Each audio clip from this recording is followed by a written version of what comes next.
शेतकऱ्यांसाठी आजच्या सर्वात मोठ्या टॉप आणि ठळक बातम्या आपण या ठिकाणी पाहतोय। पहिलीच बातमी निघते, नैसर्गिक शेतीतून शेतकऱ्यांसाठी 10 लाख कोटी रुपयांची बाजारपेठ खुली होईल।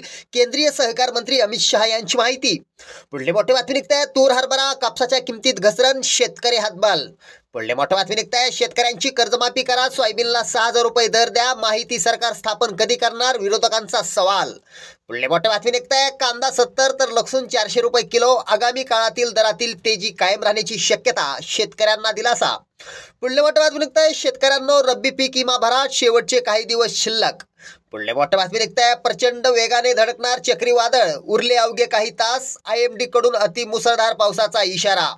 पुढले मोठी बातमी निघते, कापसाच्या भावात तेजीचे संकेत, पॅनिक सेलिंग टाळण्याची गरज, कापसाच्या भावात आठवडाभरात सुधारणा, शेतकऱ्यांना दिलासा। पुढले मोठी बातमी निघते, पीक विम्यात शेतकऱ्यांची थट्टा, नुकसान भरपाई म्हणून जमा झाले 2 आणि 3 रुपये, शेतकऱ्यांमध्ये संताप। पुढले मोठी बातमी निघते, नाशिकमधून दुष्काळी मदतीपासून 52,000 शेतकरी वंचित।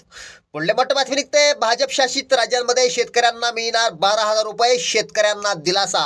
शेतकऱ्यांसाठी या होत्या सर्वात मोठ्या टॉप आणि ठळक बातम्या। धन्यवाद।